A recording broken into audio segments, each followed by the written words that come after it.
Welcome, everyone. Thanks for joining us today. I'm Nishant. I'm part of the business intelligence team at Hortonworks, and I'm a Druid committer and PMC member. I have here with me Slim, who's also part of the business intelligence team at Hortonworks.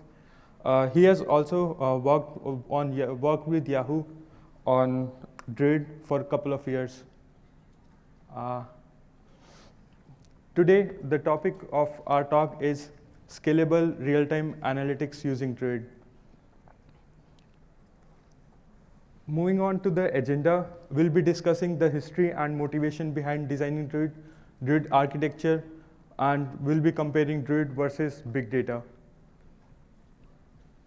Starting with the history, Druid was initially developed at MetaMarkets in 2011. The initial use case was to power an ad tech analytics product, which can interactively analyze ad tech data. It was then open sourced in late 2012 and with GPL license, which was then later on changed to Apache license last year. As of today, Druid has 150 plus contributors who have contributed to Druid. Talking about the motivation was to solve business intelligence and OLAP use cases that need interactive real-time visualizations on complex data streams. For example, real-time bidding events. Let's say I'm running an ad campaign and I want to know what kind of impressions I'm getting, what kind of users are purchasing my product. So those kinds of things Druid can be. So the main use case was to solve those kinds of problems and answer those kinds of questions. I don't know why it's moving ahead one slide every time.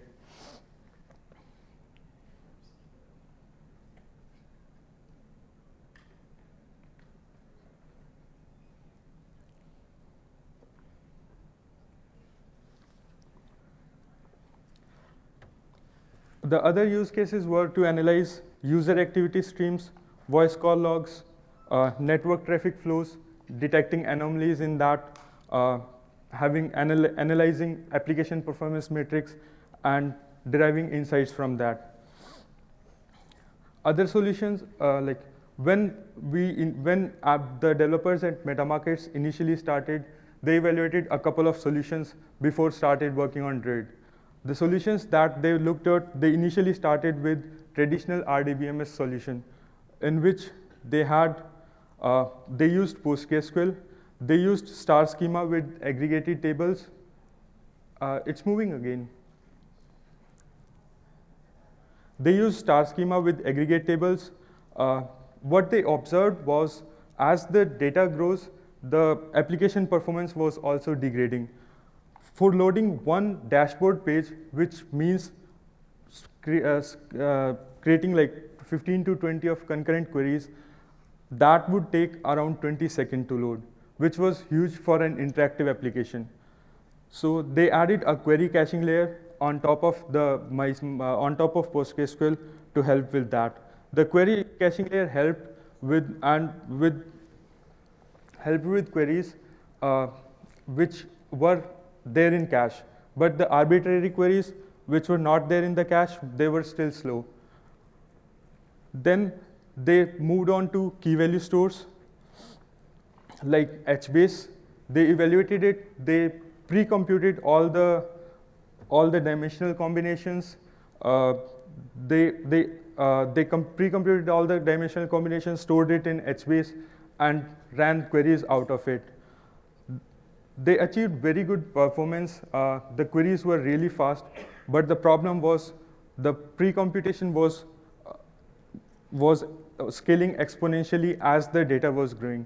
As the number of dimensions were increasing, so as the pre-computation time was also increasing. So to just give an idea of like how much time it was taking to pre-compute a data with like 14 dimension for like 5 hours, it was taking around 9 hours, which was huge. So they started working on Druid. Let me introduce you to Druid. and talk a bit about what Druid is. So Druid is a column-oriented distributed data store having sub-second query times. It supports real-time streaming ingestion. It has capability to arbitrarily slice and dice your data, and it can automatically do your data summarization. It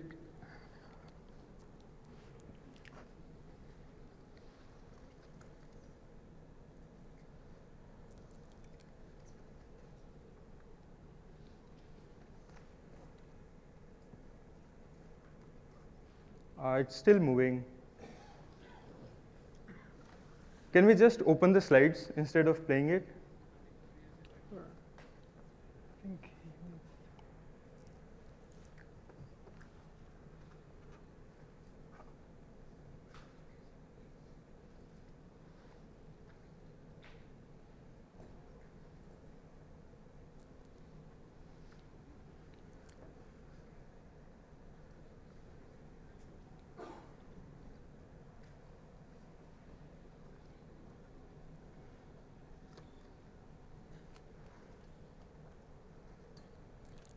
Okay.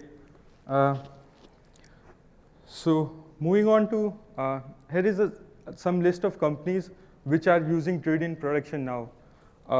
We have eBay and Alibaba using Druid for their real-time analytics, for their user behavior analytics. We have Cisco using Druid for their network flow analytics. We have Yahoo using Druid for their user behavior analytics and application performance monitoring. Slim will be talking more in detail about their use case. Hulu is using Druid for their real-time application behavior analysis. And MetaMarkets is using Druid for their ad tech analysis. So let me dive into some of the key features of Druid that makes it good. So scalability is one of the key aspects that Druid has focused on, which means ability to handle petabytes of data. It can ingest billions of events per day. The largest cluster of Druid, which is hosted by MetaMarkets, right now has around 50 trillion plus events of raw data, which accounts to nearly 50 petabytes of raw data, over 500 terabytes of compressed data, with an ingestion rate of 500,000 events per second. Druid can ingest events varying from 10 to 100K events per second per core. This ingestion rate varies highly due to because of as the number of dimension changes in your data. All these numbers are taken from the Druid white paper. If you want more details, they are there. Also, along with scalability, fast response time is also critical for providing an interactive user experience. So the average query times that we observed on the MetaMarkets cluster were nearly 500 milliseconds, with a 90th percentile under 1 second, 99th percentile under 10 seconds, and that was when the cluster was handling thousands of concurrent queries from their production users. The next key feature is the ability to slice and dice data arbitrarily. So which means that you can specify any combination of your.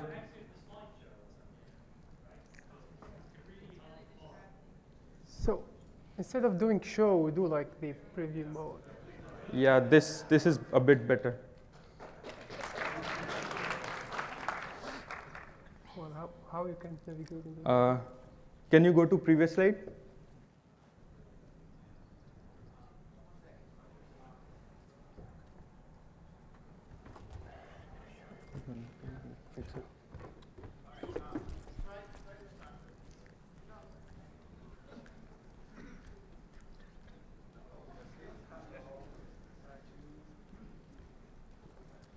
This seems to be fixed now.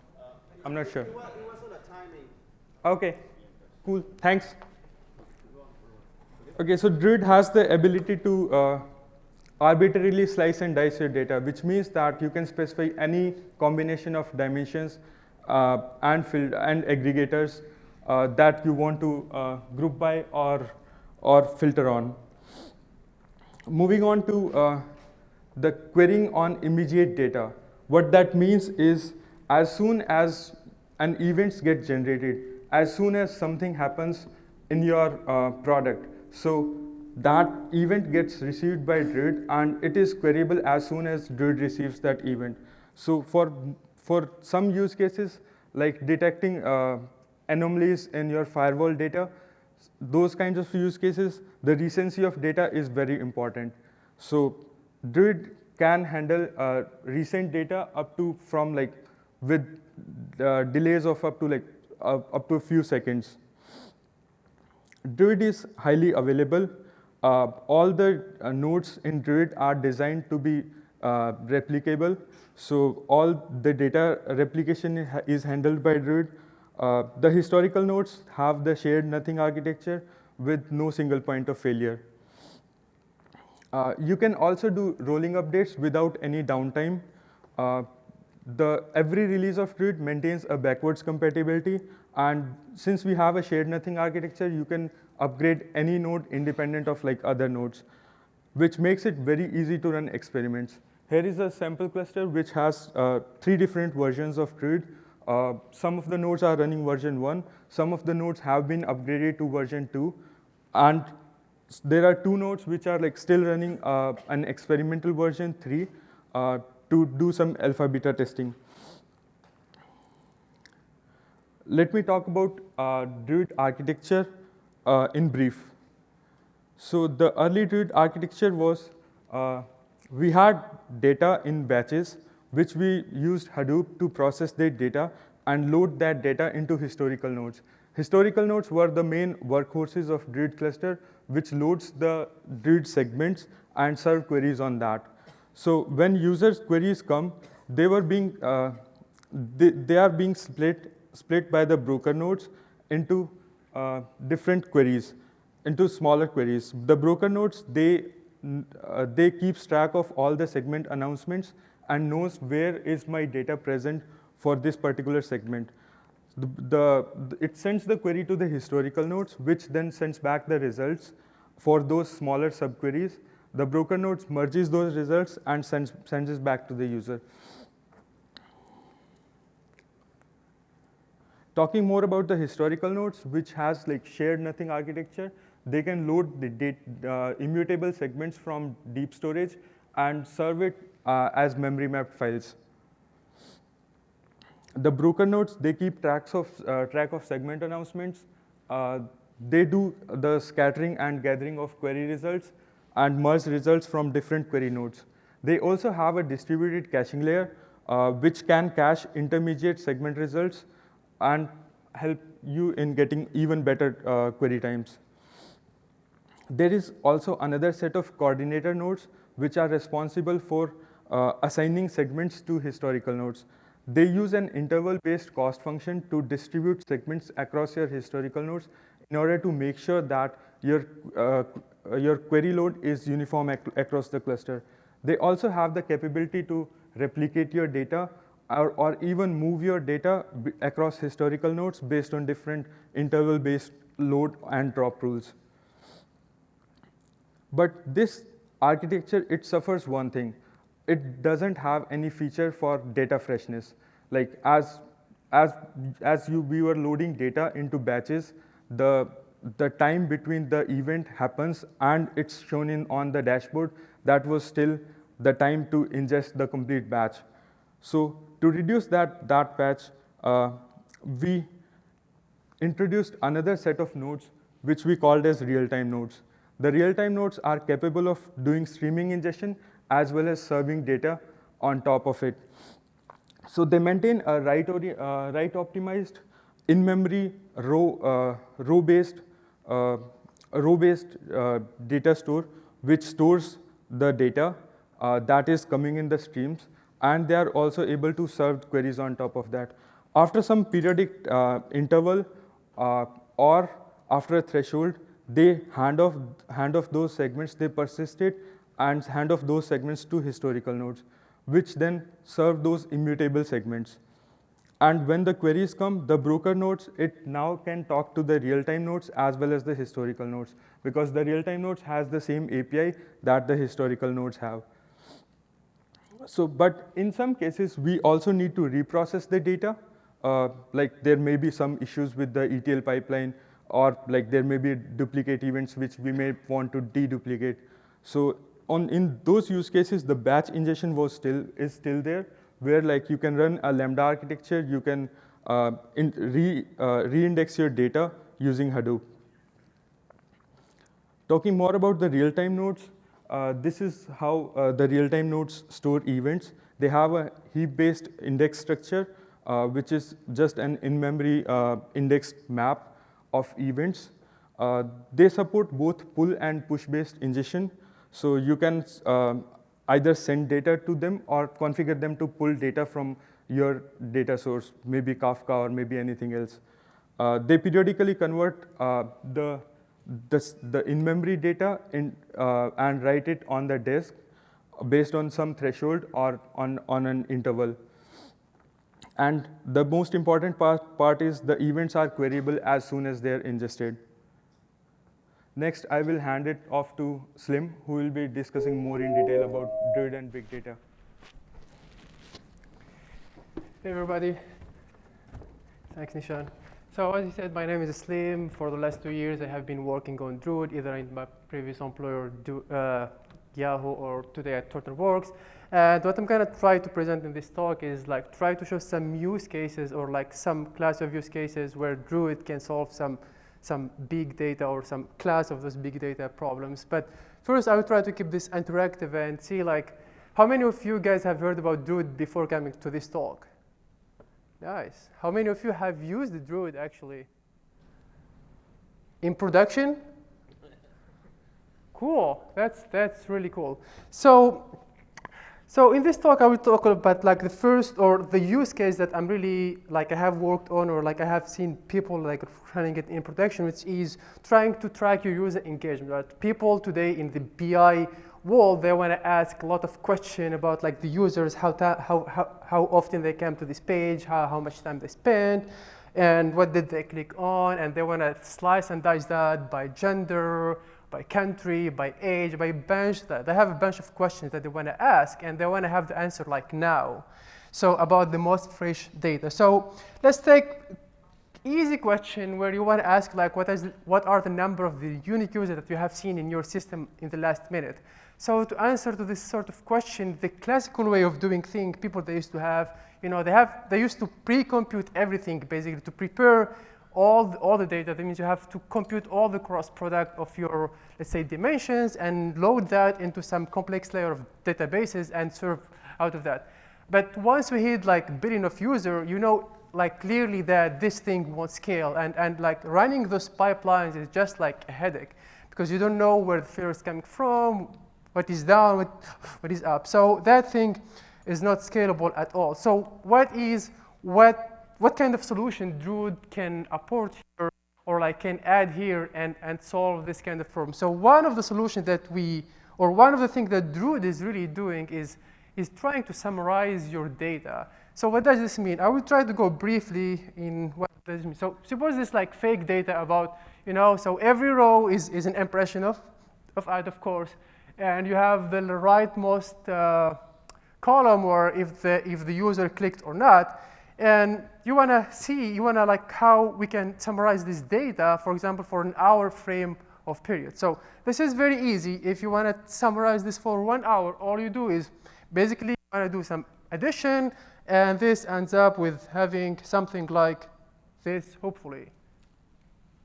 All right, cool. So since all the timestamps are from the same hour, now you have like one row that summarizes that hour, and suppose that you want to compute things for 24 hours, you will have 24 of those rows, and you can merge them at the query time. So that's cool. Now, we lost some fidelity here. We don't know anything about gender. We don't know anything about domain. So we can keep doing that, and we can prepare the data or like do the pre-aggregation on ingestion time. hopefully, and do the same thing. So here you can see that I can like group them by the domain, by the female, and I can have the number of clicks.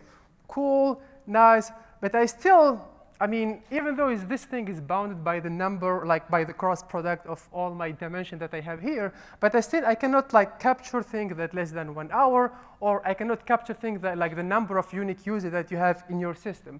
So basically, this thing, it won't fly with like the analytics guy. They really want to answer to this kind of question. So the solution that we had there, and it works with Druid, is probably like you can think about one way of doing things is you can compute the uniques in a form of set, right? Yes, we can do it. We have a set. We can, every time we can recompute the number of unique user. But the problem here is like if you want to keep doing that with 1 billion of user, your unique row will grow like linearly to the size of your data. That means you have to keep track of like billions. And the other thing is like you cannot really push down aggregates to your historical nodes to actually like compute the final like group by result or the top end result. So what you can do there, or what we have to do there, is to try to find like a data structure that is smart enough and it is like sublinear in terms of size of your data, where you can still keep asking this question about like how many unique users I have seen on that time frame. So the solution to that, or the requirement for this kind of solution, as I said, it should be something that is like streamable, right? Because you want to build this data structure on real time. And the other thing, you want to make sure that when you build it as a stream, that means you will build it on different nodes, different real-time nodes. At query time, you should be able to rebuild the final result out of this small portion that you have built in different like streams, right? So you have to be able that you have to guarantee that you can merge that into the query time. And the other thing, of course, it cannot be an exact answer, right? Because if you want to have the exact answer, again, you have to compute the uniques. It's going to be an approximation. We want to make sure that when we give this approximation, you have it like an error bound, right? You don't want to just like throwing numbers in there. And the last thing, you want to make sure that you have a limited footprint in terms of memory, right? We cannot allow that you will store like billions of items in your memory. That won't scale. So the solution to that is sketching, or basically like building some sort of representation of your data that it has. You lose some fidelity, but you still can answer to the question with, as you can see here. So the sketches that we have used are the theta sketches that are used like that, developed within Yahoo, and they're open sources. And you can basically play with the trade-off. Like you can choose how much approximation you have. So theta sketches, or the KMV, which is the K minimum value, basically you want to store K items, and depending on like how many items you want to store there, you will pay the price for that in terms of memory. And the more items you store, the better your approximation rate. The other thing, sketches they are mergeable at query time, and they do have a very good performance rate in terms of like merging sketches at query time. The other thing, you can compute intersection out of the sketches. So what you can imagine is you build a sketch about like some segment in one real-time node, let's say, and in the second real-time node, and now we want to like intersect those two sketches and say like, give me the unique users from those two different sketches. So you can still do that. And the other thing also, it is a duplication insensitive. That means if you're ingesting from different streams, you can guarantee that you won't have like a replication count on that. So this is like, in a nutshell, sketches. I don't really have time to really dive how sketches work and stuff like that. And if you really want to read about that, or if you want to really like understand how sketches work, which is really like a very, very cool thing, and it is under like research. There is a lot of things to contribute in there. You can go to one of like those slides, or you can check it out at thetasketches.github.io. So that's one use case. So the second use case that I'm going to talk about is, I forgot about this. So this is the success story that we had within Yahoo that I'm happy to share here, because it is already like a public thing. I'm just like repeating it since I cannot talk in the name of Yahoo. So Druid was able to replace like a huge set of infrastructure that was used by Flurry to power their analytics tool. They were able to ingest like 2 billion. They were able to track 2 billion mobile and just 20 billion events per day. The query latency was like less than a second, and they were able to ask questions about the data of like that was ingested in the last 15 seconds. So that's so cool. And the second use case that I'm going to be talking about, it is like monitoring, is real-time monitoring. And I'm sure here if I ask people, is like who wants to maintain an application? Right? If I ask, who wants to develop a new application, a lot of people, they will be like, yeah, we want to develop that. But if I ask, okay, who wants to work on this product and maintain it and make it like really production ready and working 24 hours, I'm sure nobody here wants to do that, because it is sort of like, it is that boring work that nobody wants to do. And there is a reason for that, right? It is not like we don't want to do things, because some things are awful. And why this is awful, or why this is hard? So let's go in detail what is like monitoring of a distributed application. So you want to have basically some system level monitoring that we all know how sort of like to collect and have like a nice visualization. There is so many tools in there, and we sort of like know how that works, but the crux is not there. The other thing is to build some alerting system, based on the threshold. I know that if my memory goes off by a certain amount, if my network card is like behaving in like a weird way, I can sort of like detect that, and all that thing is automatic, and we have some pretty good system that can do that. So the class of problem that we face, or like you will face when you develop a distributed application to solve this like awesome big data problem, is you want to do sometimes some performance tuning. You want to explore the application from within inside and see what is going on really inside, and why my query time is one of the questions that a lot of people they ask you when like you are the Druid expert in a company, is like, oh, why my query is so slow? I mean, I don't know your query is so slow. Like, it is a distributed system, right? There is so many parameters in there that every one of them can have like a huge impact on your application. So the solution for that is to really have this sort of like loop of like real-time monitoring, where you actually can find that needle in the haystack, but that shouldn't take you like forever. And let's dive more why this is like such hard thing. So we're gonna play some like easy game. Is like there is a picture, and you guys will guess like why real time, or like why maintaining distributed application is a hard thing. So the first one, I think it is easy, right? It is when you see this picture. Your application is distributed by nature, right? So it is running in different hosts. Every host has a different configuration. They can be in a different data center. And getting into every one of these things, it can be just like a headache. The other thing that we cannot do is usually you cannot benchmark on the real, like on the actual platform. Like nobody will let you use the whole platform to just like run your benchmark and see what is going wrong, what is coming right. That platform is there to serve the actual like application. And even if you have access to the real platform, you cannot reproduce the real like load that that platform will face when you will have like the actual production system. So basically, it is really hard to build or like to investigate what is going wrong. And the final thing that you need to do when you are like debugging, you want to really have such like an interactive tool. That means you send the query. At that moment when you send the query, you want to see exactly every node what is doing, every step of your distributed computation, how much. So you really need to have like a real-time tool that allow you to do that. So how this works in Druid? So within Druid, we have some internal emitters that they emit like periodic event, and they will emit like for every query a bunch of events about like that query path, which path it took, how much it took in every steps. And based on that, when we send like an event like this, I can know like exactly how my query is behaving within that cluster. And that's like just like a huge thing. So, but what we have to take care about here that normal monitoring system won't allow is all our events, they have like some of the dimensions, they have a very high cardinality, like the query ID. Imagine you have like a production system where every query will have a random ID. So in the end of the day, you will like end up with 1 billion of queries ID in your system. And again, you want to slice and dice based on that. So what we need to have here is something like Druid. So what we did is we used Druid to monitor other Druids.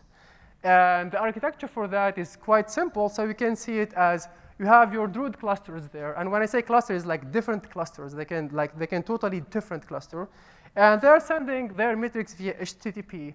And they're sending it to a VIP. And behind that VIP, we have what we call like a metric collector node that basically collects all these metrics and dump it back to a Kafka queue.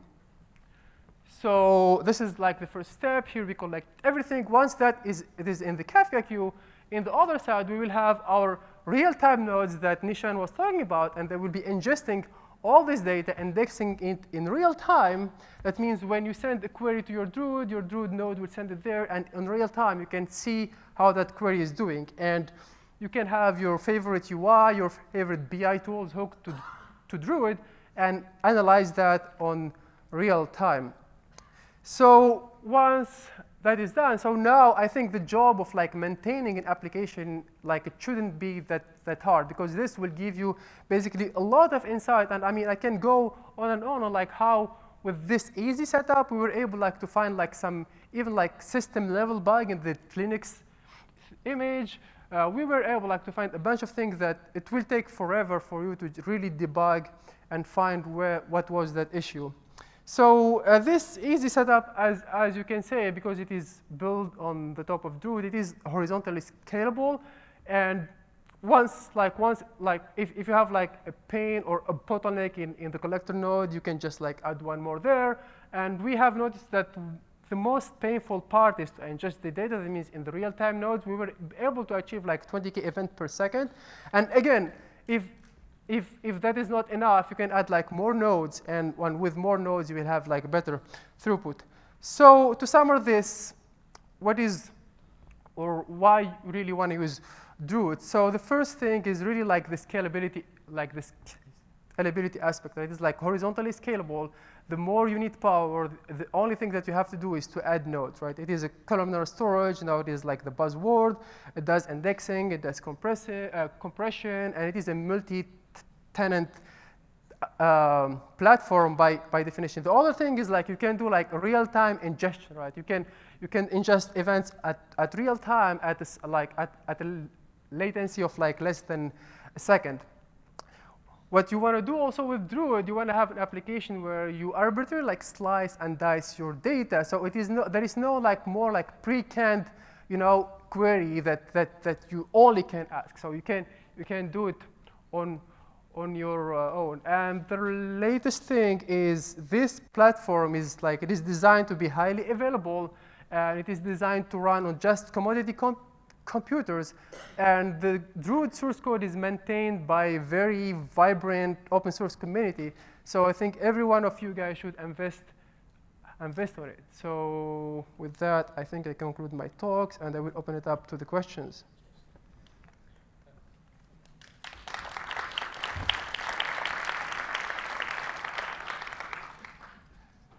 Sure.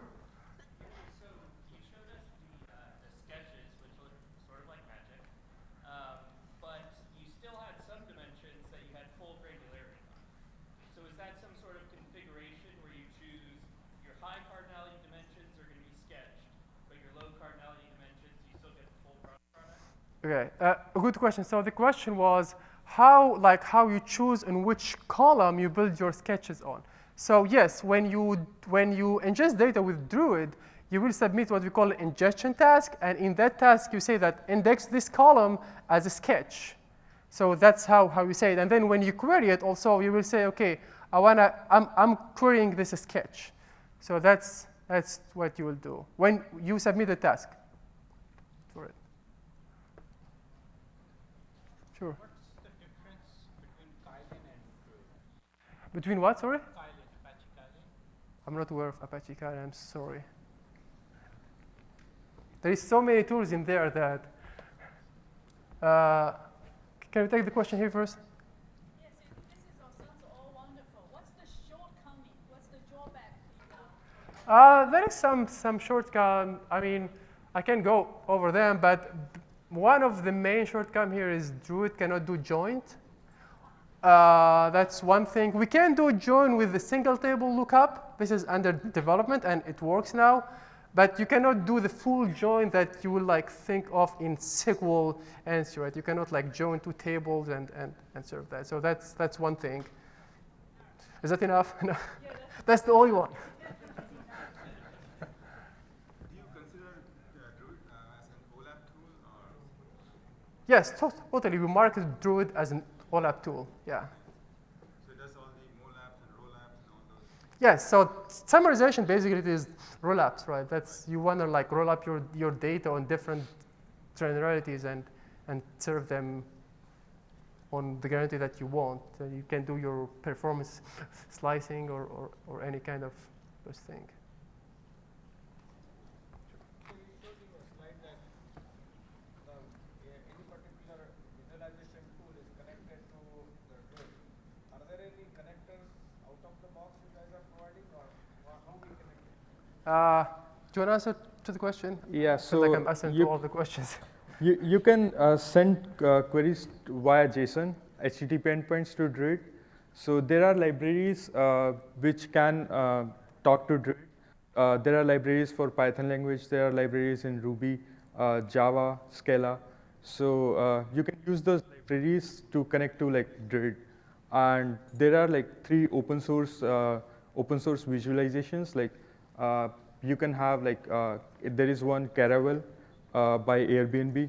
There is one Pivot by Imply Guys. So you can use those dashboards. You can also connect. There was one more.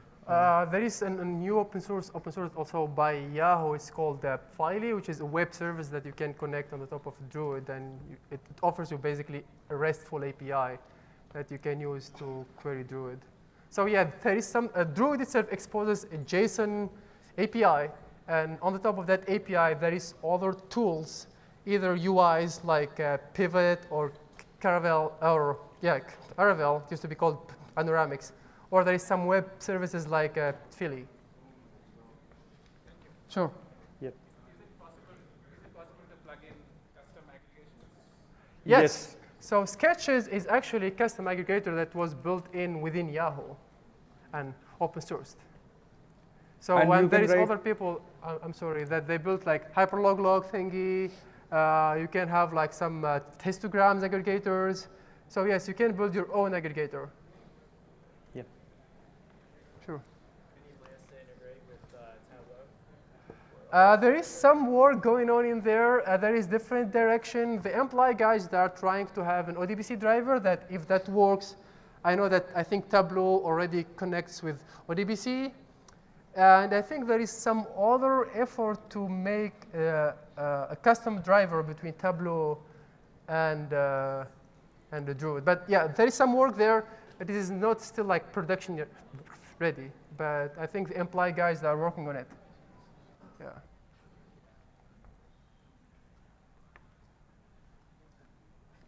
Sure.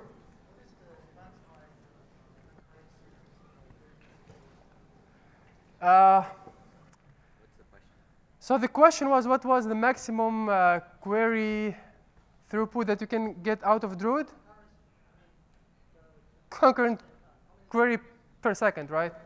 Yeah, so I believe you have seen like something around the 2000. Yeah. And each segment scan is done on one thread on a historical node. So you can like partition your data across different segments, and you can add like as many historical nodes as you want. And the concurrency of like scanning the segments would be equivalent to number of cores that you have on your historical nodes. Any more questions?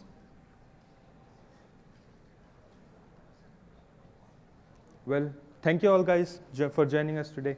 Thanks a lot.